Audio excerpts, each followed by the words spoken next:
ಪ್ರವೇಶ ಆಗಲೇಬೇಕು. ವಾಣಿಜ್ಯ ಮಂಡಳಿ ಕ್ರಮ ತಗಲೇಬೇಕು.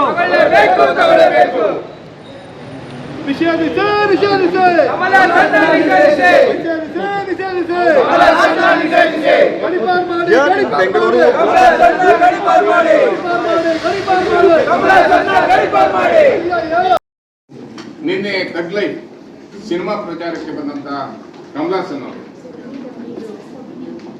ಕನ್ನಡವನ್ನ ಬೇರೆ ಭಾಷೆ ಜೊತೆ ಹೊಂದಾಣಿಕೆಯನ್ನ ಮಾಡಿ ತಮಿಳಿನಿಂದ ಕನ್ನಡ ಹುಟ್ಟಿದೆ ಅನ್ನುವಂತ ಒಂದು ಉತ್ತರದ ವರ್ತನೆಯನ್ನ ತೋರಿದ್ದಾರೆ.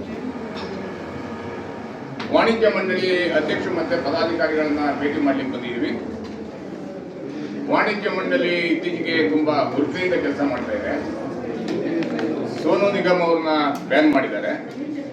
ಅದೇ ರೀತಿ ಈ ಕೂಡಲೇ ಕಮಲಾಸನ್ ಚಿತ್ರ ಕರ್ನಾಟಕಕ್ಕೆ ಬರಬೇಕಾದ್ರೆ ಬೇಷರತ್ತಾಗಿ ಕ್ಷಮೆಯನ್ನ ಕೇಳಬೇಕು ಕನ್ನಡಿಗರಲ್ಲಿ. ನಾವು ರಾಜ್ಕುಮಾರ್ ಅವ್ರನ್ನ ಈ ನಾಡಿನ ಆಸ್ತಿ ಅಂತ ನಾವೆಲ್ಲ ಭಾವಿಸಿದ್ದೀವಿ. ಅವ್ರನ್ನ ಬಿಟ್ಟರೆ ಶಿವಣ್ಣ ಅವ್ರನ್ನೇ ರಾಜ್ಕುಮಾರ್ ಅವ್ರನ್ನ ನೋಡಿರೋ ತರ ನಾವೆಲ್ಲ ನೋಡ್ತಾ ಇದ್ದೀವಿ.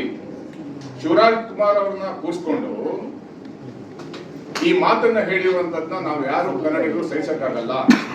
ಶಿವರಾಜ್ ಕುಮಾರ್ ಅವ್ರು ಹೇಳ್ತಾರೆ, ತಂದೆ ರೂಪ ತಂದೆ ಸ್ಥಾನವನ್ನ ಚಿತ್ರರಂಗದಲ್ಲಿ ಯಾರು ನೋಡೋದಿದ್ರೆ ಕಮಲಾಸನ್ ಅವರ ಮಕ್ಕಳಲ್ಲಿ ನೋಡ್ತೀನಿ ಅನ್ನುವಂತ ಮಾತನ್ನು ಹೇಳ್ತಾರೆ. ನಮ್ಮ ಶಿವರಾಜ್ ಕುಮಾರ್ ಅವರು ಅವರಿಗೆ ತಂದೆ ಸ್ಥಾನವನ್ನ ಕೊಟ್ಟಾಗ ನಮ್ಮ ಕನ್ನಡ ತಾಯಿನ ಕರ್ನಾಟಕದ ತಾಯಿನ ತಮಿಳುನಾಡಿನ ಹೋಲಿಸ್ತಾರೆ ಅಂದ್ರೆ ನಾವು ಕನ್ನಡಿಗರು ಏನಾಗಬೇಕು? ಕಮಲಾಸನ್ ಅವರಿಗೆ ತಮಿಳು ಚಿತ್ರರಂಗದಲ್ಲಿ ಯಾವುದೇ ಸೋತು ಸುಣ್ಣ ಆದವಾಗ ಕನ್ನಡ ಚಿತ್ರರಂಗದಲ್ಲಿ ಅವರಿಗೆ ಬೆಂಬಲವನ್ನ ಕೊಟ್ಟು ಅವ್ರ ಚಿತ್ರವನ್ನು ಗೆಲ್ಲಿಸಿರುವಂತದ್ದು ಕನ್ನಡ ಚಿತ್ರರಂಗ. ಅವರ ರಾಜಕೀಯ ಜೀವನ ಸರಿ ಇಲ್ಲ, ಸಾಂಸಾರಿಕ ಜೀವನ ಸರಿ ಇಲ್ಲ, ಎಲ್ಲದರಲ್ಲೂ ಎಕ್ಕುಟ್ಟು ಹೋಗಿದ್ದಾರೆ. ಇವತ್ತು ಕನ್ನಡಿಗರನ್ನ ಗೇಲಿ ಮಾಡಲಿಕ್ಕೆ ಬೇರೆ ಭಾಷೆ ನಟರು ಕೈ ಹಾಕ್ತಾ ಇದ್ದಾರೆ ಅಂದ್ರೆ ಎಚ್ಚರಿಕೆಯನ್ನ ಕೊಡ್ತಾ ಇದ್ದೀವಿ. ಈ ಕೂಡಲೇ ಸರ್ಕಾರ ಮಧ್ಯಪ್ರವೇಶ ಮಾಡಬೇಕು, ವಾಣಿಜ್ಯ ಮಂಡಳಿ ಇದರ ನಾಯಕತ್ವವನ್ನು ವಹಿಸ್ಕೋಬೇಕು. ಕಮಲಾಸನ್ ಬೇಷರತ್ತಾಗಿ ಕ್ಷಮೆ ಕೇಳೋ ತನಕ ಯಾವುದೇ ಅವರ ಸಿನಿಮಾವನ್ನ ಕರ್ನಾಟಕದಲ್ಲಿ ಬಿಡಲಿಕ್ಕೆ ಅವಕಾಶವನ್ನ ನಾವು ಮಾಡಿಕೊಡಲ್ಲ. ಮಾಡಿದ್ದೇ ಆದರೆ ಅದರ ಮುಂದಿನ ಅನಾಹುತವನ್ನ ಸರ್ಕಾರ ಮತ್ತು ಸಾಹಿತ್ಯ ಪರಿಷತ್ ಕಣ್ಮುಚ್ಚಿ ಕೂತ್ಕೋಬಾರ್ದು, ಅಭಿವೃದ್ಧಿ ಪ್ರಾಧಿಕಾರಗಳ ಕಣ್ಮುಚ್ಚಿ ಕೂತ್ಕೋಬಾರ್ದು.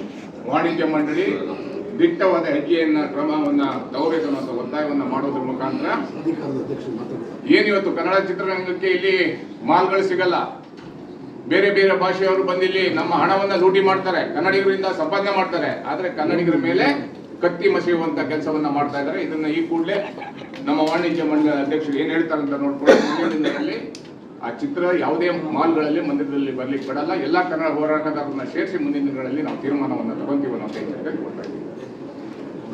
ತಮಿಳು ಚಿತ್ರರಂಗದಲ್ಲಿ ಸೋತು ಸುಣ್ಣ ಆದವಾಗ ಕನ್ನಡ ಚಿತ್ರರಂಗದಲ್ಲಿ ನೀವು ಹೀರೋ ಮಾಡಿದ್ದೀವಿ, ಅನೇಕ ಸಿನಿಮಾಗಳನ್ನ ಮಾಡಿದ್ದೀರಾ, ನಿಮ್ಮ ವೈಯಕ್ತಿಕ ಜೀವನ ಸರಿ ಇಲ್ಲ, ಒಂದಿಷ್ಟು ಸಮಯ ಪ್ರಧಾನಿ ಮೋದಿ ಅವ್ರನ್ನ ಬೈಕೊಂಡು ತಿರುಗಿದ್ರಿ, ನೀವು ಮೆಂಟಲಾಗಿದ್ದೀರಾ ಏನಂತ ಫಸ್ಟ್ ತಿಳ್ಕೊಳ್ಳಿ. ಕರ್ನಾಟಕದಲ್ಲಿ ಸಂಪಾದನೆ ಮಾಡಿ ಕನ್ನಡಿಗರಿಂದ ಲೂಟಿ ಮಾಡಿ ಶಿವಣ್ಣ ಅವ್ರ ಎದುರೇನೆ ಈ ಮಾತನ್ನು ಹೇಳ್ತೀರಾ ಅಂದರೆ ಯಾರೂ ತಡ್ಕೊಳಕ್ಕಾಗಲ್ಲ. ನಮ್ಮ ಶಿವಣ್ಣ ಅವ್ರು ಹೇಳ್ತಾರೆ, ರಾಜ್ಕುಮಾರ್ ನಾವು ಹೊರ ನಟ, ನಮ್ಮ ಕನ್ನಡಿಗರ ಆರಾಧ್ಯ ದೈವ ಅಂತ ನಾವೆಲ್ಲ ತಿಳ್ಕೊಂಡಿದ್ದೀವಿ. ಆ ರೂಪವನ್ನು ಅವ್ರ ಮಗನಲ್ಲಿ ನೋಡ್ತೀವಿ. ಅವ್ರ ಮಗ ಅವ್ರ ತಂದೆ ರೂಪವನ್ನು ಕಮಲಾಸನ್ ಅವ್ರನ್ನ ನೋಡ್ತಾರೆ. ಆದರೆ ನೀವು ತಂದೆ ರೂಪವನ್ನು ನಮ್ಮ ಜನರು ಕೊಟ್ಟರೆ ನೀನು ನಮ್ಮ ಕರ್ನಾಟಕವನ್ನು ನಿನ್ನ ತಮಿಳುನಾಡು ಅಮ್ಮ ಅಂತ ಹೇಳಿದರೆ ನಾವು ತಡ್ಕೊಳಕ್ಕಾಗಲ್ಲ. ಈ ಕೂಡಲೇ ಬೇಷರತ್ತಾಗಿ ಕ್ಷಮೆ ಕೇಳಬೇಕು. ಕೇಳಿಲ್ಲ ಅಂದರೆ ಸಿನಿಮಾ ಬ್ಯಾನ್ ಆಗುತ್ತೆ.